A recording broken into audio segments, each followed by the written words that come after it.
Habang nakikinig si Julie sa sinasabi ng kanyang kaibigan ay hindi pa rin siya makapaniwala. Sa nakalipas na 1 oras ay walang mukhang bibig si Susan kung hindi ang tungkol sa kabit nitong si Paul.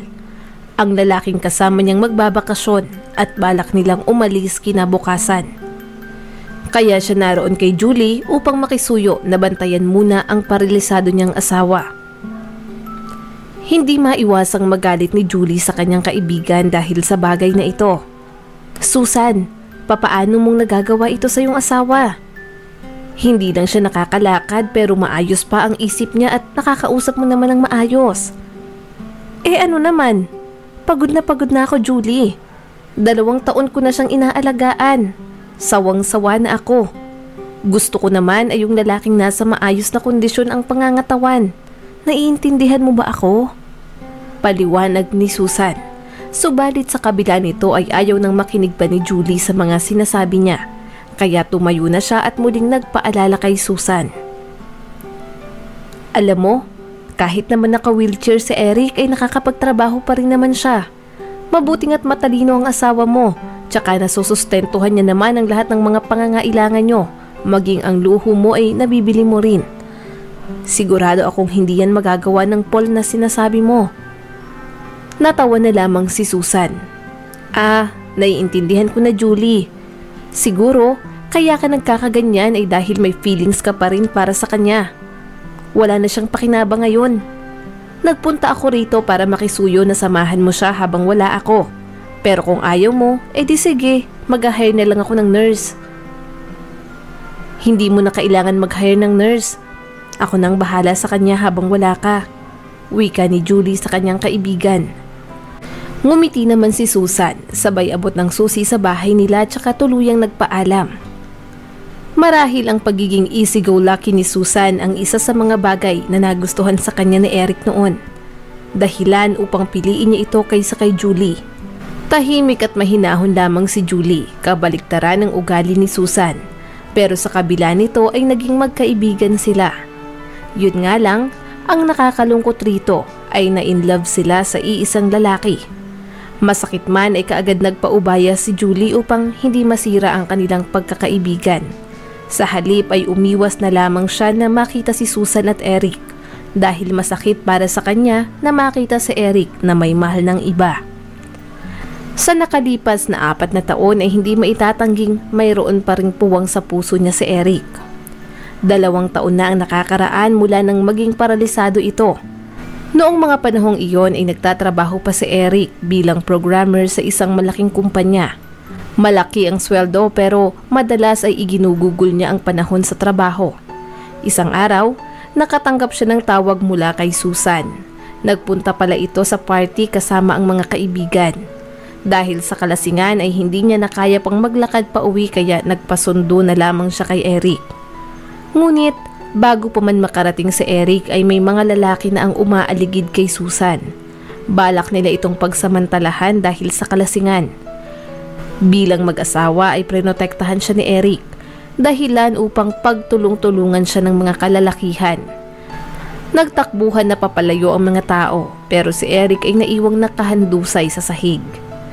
Noong dalhin siya sa ospital ay hindi naging maganda ang resulta ng mga test na isinagawa ng mga doktor. Ayon sa mga ito, matindi ang naging pinsala sa kanyang spinal cord at maliit lamang ang tsansa niyang makarecover. Dahil sa pangyayaring ito ay kung saan saang ospital nagpunta si Susan upang humanap ng magaling na doktor para maipagamot ang asawa. Ngunit pare-pareho lamang ang naging sagot ng mga ito sa kanya. Maliit na lamang ang tsansa ni Eric na muling makalakad. May ilang operasyon siyang pagdadaanan at matapos noon ay sasailalim siya sa rehabilitation at therapy kung maging matagumpay ang gagawing operasyon. Ngunit wala itong kasiguraduhan. Depende pa rin kung papaano magre-respond ang katawan ng pasyente. Nalungkot si Julie para sa kanyang kaibigan. Ayon pa sa kanya, hindi niya lubos akalain na ganoon pala kamahal ni Susan sa Eric. Subalit, nagulat siya sa naging sagot nito. Pagmamahal? Hindi ko siya mahal at ginagawa ko lamang ang lahat ng ito para hindi masira ang buhay ko. Sino ba naman ang gustong magkaasawa ng pilay? Gusto ko man siyang iwanan ay hindi ko yun pwedeng gawin dahil iisipin ng mga tao na masama ako. Papaano mo nasasabi yan? Gayong ikaw ang dahilan kung bakit nagkaganyan ang asawa mo? Tanong ni Julie. Umiling lamang si Susan. Sino ba nagsabi sa kanya na gawin niya yun? Asawa niya ako. Ano ba namang klaseng lalaki ang hindi kayang makipagsuntukan? Lakas ng loob niyang makipag-away, hindi niya naman pala kaya. Tapos ngayon ako yung pahihirapan niya? Umiirap pang sabi nito. Tuloy-tuloy pa sa pagrereklamo si Susan pero hindi na nakikinig pa si Julie dahil hindi niya matanggap ang mga masasakit na salitang ibinabato nito kay Eric. Nang makaalis na nga si Susan patungo sa bakasyon kasama ang kabit nito, pumunta si Julie sa bahay ni Eric. Gamit ang susi ay binuksan niya ang pinto. Nagulat siya dahil bumungad si Eric at masama ang tingin nito sa kanya. Anong ginagawa mo rito at papaano ka nakapasok? Tanong nito. Sa halip na magpaliwanag ay ipinakita ni Julie ang hawak na susi. Nasa business trip si Susan, nakangiting wika niya. Subalit, dismayadong nagsalita si Eric. Alam ko namang nagbakasyon siya kasama ang kabit niyang si Paul. Napatulala na lamang si Julie. So, alam mo ang lahat? Well, hindi niya naman inililihim sa akin. Ang totoo niyan ay harap-harapan niya pang kinakausap ang kabit niya sa telepono na para bang isa akong bingi. Kahit nandito siya sa bahay ay wala rin naman siyang pakialam sa akin. Sinubukan namang depensahan ni Julie ang kaibigan. Alam mo, siguro pagod na kasi si Susan. Baka gusto niya nalang mag-relax kahit ilang araw. Papaano naman siyang mapapagod ako naman ang gumagawa rito sa bahay. Mula noon ay ako na talaga ang nagluluto at naglalaban ng sarili kong mga damit. Ang hindi ko lang magawa ay ang magpunta sa grocery store at magtapon ng basura. Tapos ngayon, pupunta ka rito para ipagtanggol ang kaibigan mo? Galit na wika ni Eric. Matapos noon ay dahan-dahan siyang tumalikod at pinagulong ang wheelchair papunta sa kanyang kwarto. Marahil kung sa ibang tao iyon ay umalis na kaagad. Pero si Julie ay nagawa pang magalit kay Eric at mga tuwiran. Magalit ka sa kanya kung gusto mong magalit. Pero wag mo akong idamay dahil ilang beses ko siyang pinagsabihan at ni minsan ay hindi ko siya kinonsente. Ano bang ginawa kong mali para magalit ka sa akin ng ganyan? Biglang napatigil si Eric at sinubukang ipaliwanag kay Julie na hindi naman siya galit at hindi niya sinasadyang mataasan ito ng boses. Ilang sandali pa ay kumalma si Julie. Inalok niya rin si Eric na magkape muna nang sa gayon ay makapag-usap sila ng maayos. Pero bago iyon ay kailangan niya munang tapusin ang kanyang trabaho kaya kung maaari, si Julie na ang mag-asikaso sa kusina. May dala nga pala akong cake. Ilalagay ko na lang ito sa kusina para may merienda tayo. Nakangiting wika ni Julie bago magtimpla ng 2 tasa ng kape. At habang ginagawa niya iyon, pakiramdam niya ay namumula ang kanyang pisngi. Sinilip niya si Eric sa kwarto pero mukhang busy pa ito sa laptop. Kaya marahan siyang bumalik sa kusina at tumayo malapit sa bintana. Iniisip niya sa nakalipas na mga taon, pinapangarap niya lamang na mapalapit at makasama si Eric habang humihigop ng mainit na kape. Subalit kaagad siyang bumalik sa realidad nang marinig ang boses nito. Bakit hindi mo ako tinawag? Tanong ni Eric. Kaagad namang napalingon si Julie sabay sabing, mukhang busy ka pa sa ginagawa mo at ayaw kong makaabala sa'yo.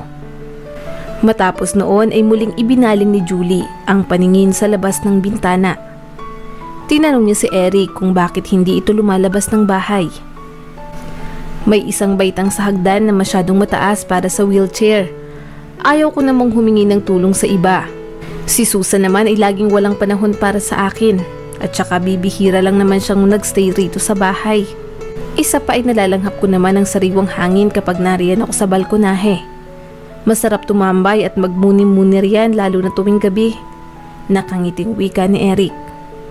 Medyo naguguluhan si Julie sa sinabi nito.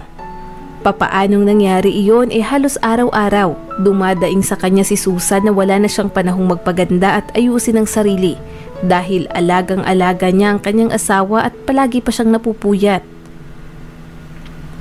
Pagkatapos nating magkape, gusto mo pumunta tayo sa labas? May malapit na parke dyan at mukhang masarap mamasyal roon. Yaya ni Julie.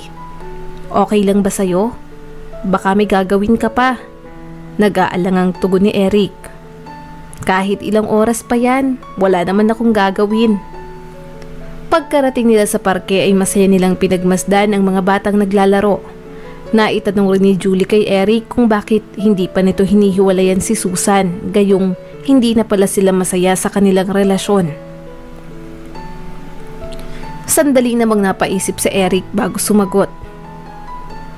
Naaawa kasi ako sa kanya. Hindi siya sanay magtrabaho at hindi rin siya sanay mamuhay ng mag-isa.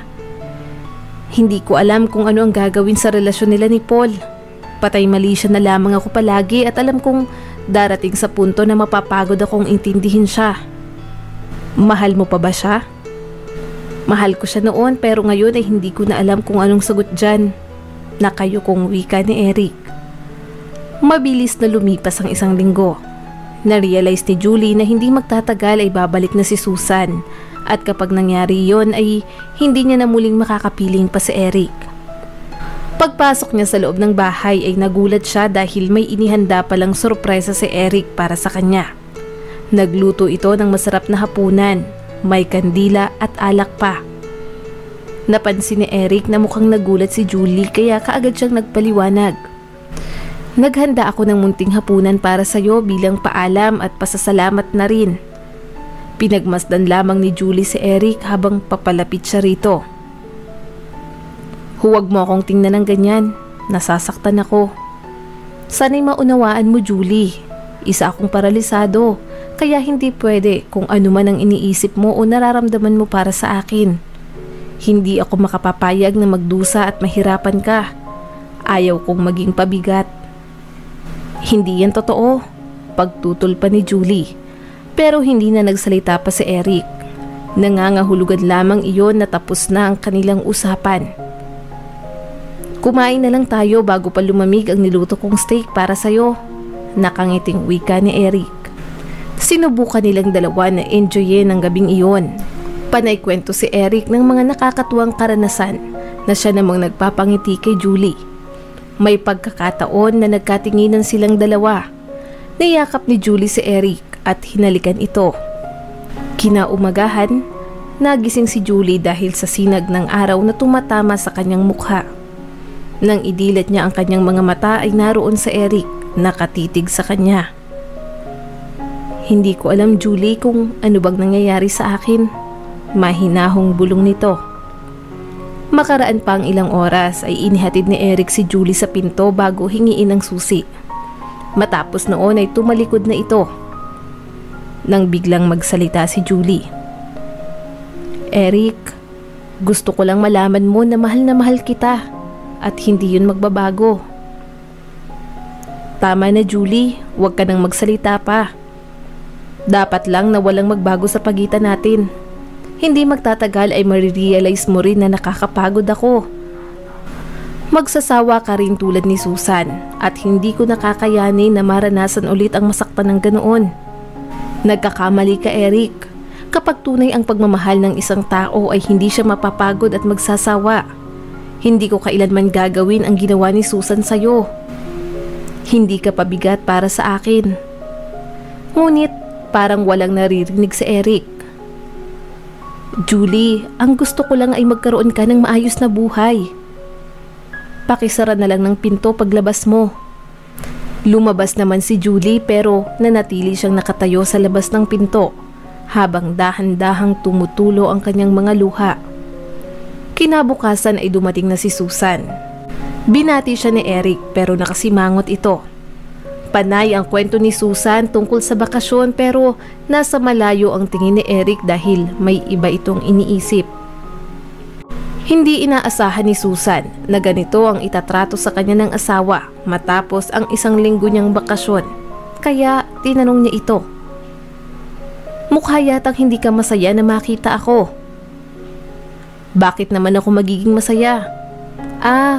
Siya nga pala, kumusta na si Paul? Masaya ba siya sa bakasyon ninyo? So, sinabi sa'yo ni Julie. Alam ko naman na mahal ka pa niya, Kahit nga baldado ka na at walang silbi ay parang patay na patay pa siya sa'yo. Huwag mo siyang pagsalitaan ng hindi maganda. Galit na wika ni Eric. Tinitigan ni Susan ang asawa. May nangyari ba sa inyo habang wala ako? Well, bagay naman kayo. Isang tanga at isang paralisado. Naiinis na sabi ni Susan. Hindi pa ito natapos at kung ano-ano pang masakit na salita ang sinabi. Sa galit ni Eric ay pinalayas niya si Susan pero nagmatigas pa ito. Kinuha niya ang cellphone bago idinayal ang number ni Julie. Pinagbintangan niya ito na inagawang kanyang asawa. Ibinaba naman ni Julie ang tawag dahil ayaw niya nang makarinig pa ng kahit na ano mula rito.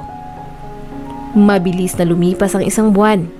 Mula noon ay hindi na tumawag pa o bumisita si Julie kay Eric at Susan. Wala siyang lakas ng loob na tawagan ito. Hindi dahil nagigilty siya sa ginawang pagtatraidor kay Susan, kung hindi dahil hindi niya napatunayan kay Eric kung gaano niya ito kamahal. Habang nagmumukmuk si Julie ay biglang tumunog ang doorbell at nang buksan niya ang pinto ay laking gulat niya. Dahil naroon si Eric at may dala pa itong mga bulaklak.